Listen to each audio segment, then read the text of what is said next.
ये किसका बच्चा है? आम के पेड़ के नीचे बैठे पंच राधा से पूछ रहे हैं। राधा 2 बेटों की माँ है। पति मर चुका है, अब वह फिर पेट से है। गांव में पंचायत बैठी है। गांव के लोग कभी राधा तो कभी पंच का चेहरा ताक रहे हैं। राधा चुप है। पंच फिर पूछते हैं, ये किसका बच्चा है? पंच गांव वालों से पूछते हैं, ये जिसका बच्चा है वो खुद खड़ा हो जाए और बताए। बहुत देर चुप्पी के बाद सोमा बूढ़ा धीरे से उठा। बोला, पंचो, बच्चा मेरा है। सोमा बूढ़ा के पहले से ही 4 जवान बेटे हैं। पत्नी मर चुकी है। बच्चे कुछ न कुछ काम करते हैं। सबकी शादी हो चुकी है। पंच ने निर्णय लिया और फैसला सुनाया, राधा के पहले से ही 2 बच्चे हैं, इसलिए उसके पेट में जो बच्चा है वो सोमा बूढ़ा को दे दिया जाएगा।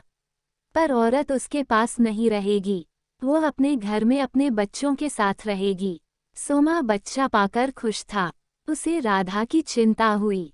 उसने पंच से कहा, अगर हम राधा और उसके दोनों बेटों को भी अपने घर ले आएं तो इससे आने वाले बच्चे को अपनी माँ भी मिल जाएगी। पंच ने कहा, ये तभी संभव होगा जब सोमा के जवान बेटों को राधा और उनके दोनों बेटों के अपने घर में आने से ऐतराज न हो। सोमा के जवान बेटों ने कहा, उन्हें राधा 2 बेटों के आने से कोई परेशानी नहीं है। पंच ने पूछा, क्या वे उनके भरण पोषण का जिम्मा भी लेने को तैयार हैं? इस पर सोमा के जवान बेटों ने हामी भरी। इसी के साथ पंचायत उठ गई।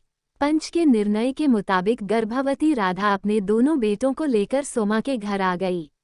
राधा ने एक लड़की को जन्म दिया। लड़की के जन्मने से सोमा खुश था। उन्होंने उसका नाम रखा चंदो। राधा के जवान बेटे चंदो के आने से खुश नहीं थे, क्योंकि वह सौतेली बेटी थी। गांव में दूसरी चर्चा थी। स्त्रियां कह रही थीं, बच्चा तो सोमा बूढ़ा का है नहीं। लेकिन सोमा ने भरी पंचायत में बच्चे को स्वीकार लिया। सुना है जिधर गाय बकरी चराने जाती थी राधा, उधर ही किसी रिश्तेदार ने ये किया है। सोमा के लड़के कहते, बाबा बूढ़ा है, बच्चा उसका तो हो नहीं सकता। पता नहीं किसका बच्चा ढोकर आ गई। इसलिए चंदो जब जन्मी, सोमा को छोड़कर किसी को कोई खुशी नहीं हुई। एक दिन खेतों की पगडंडियों पर चंदो भागी जा रही थी। उसके पीछे कुछ लड़के थे। अभी हाल ही में वह दिल्ली से गांव लौटी थी। 15 साल की उम्र में ही वह दिल्ली काम करने चली गई थी। गांव की एक महिला उसे दिल्ली में काम लगवा देने के नाम पर लेकर गई थी, लेकिन वहां उसे देह के धंधे में लगा दिया गया। पैसा तो एक मोटी महिला लूट लेती थी।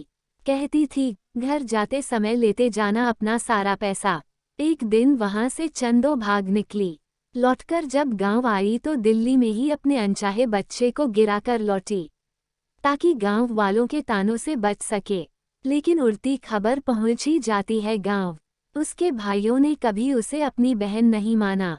वे मानते थे कि वह नाजायज संतान है। इसलिए उन्होंने सोचा, जब दिल्ली में लोग उससे पैसे कमा सकते हैं तो वे भी क्यों नहीं पैसे बनाएं।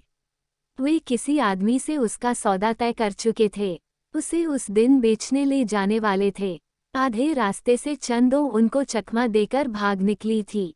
भागते भागते चंदो हौंफने लगी थी। दूर एक गांव दिख रहा था। उस गांव में फग्गू रहता था। उसे याद आया, फग्गू की मां ने दिल्ली के दलालों से उसका बकाया पैसा निकलवाने में मदद की थी। जाते वक्त उन्होंने कहा था, कोई भी दिक्कत हो तो सीधे हमारे घर घुस जाना, बाद में जो होगा देखा जाएगा। इतना याद करते ही वो उस गांव की ओर दौड़ने लगी। दौड़ते दौड़ते घुस गई फग्गू के घर। लड़के रुक गए। चला भूरा रे धुकु भूइस गैलक। वे अपने गांव लौटने लगे। गांव में कोई भी लड़की इस तरह किसी लड़के के घर चली जाए और रहने लगे तब लड़की पक्ष वाले समझ लेते हैं कि वो धुकु चली गई है। फिर बाद में गांव में खान पान होता है। ये भी विवाह करने के कई तरीकों में एक है। धुकु घुसने को गांव के लोग सम्मानजनक नहीं मानते, लेकिन धुकु घुस चुकने के बाद मिलने वाले भोज भात में मुर्गा खूब खींचते हैं। खाना चाहे सम्मानजनक काम के लिए मिले या अपमानजनक काम के लिए, खाना खाते वक्त इन बातों का कोई मतलब नहीं रह जाता। भोज दिया जाए तो सारी बातें ठीक हो जाती हैं और भोज नहीं मिले तो 100 वर्षों तक भी ताने मारते रहेंगे लोग। पुरानी बातें होती ही रहेंगी। उस दिन चंदो जब भागते हुए फिग्गू के घर धुक गई थी तब फिग्गू ने अपनी माँ से कहा था, आयो, गांव वाले उसे बदचलन कहते हैं। रंडी भी, मैंने सुना है। मैं लाख बुरा हूँ, इससे शादी करके उसका भला तो करूँगा।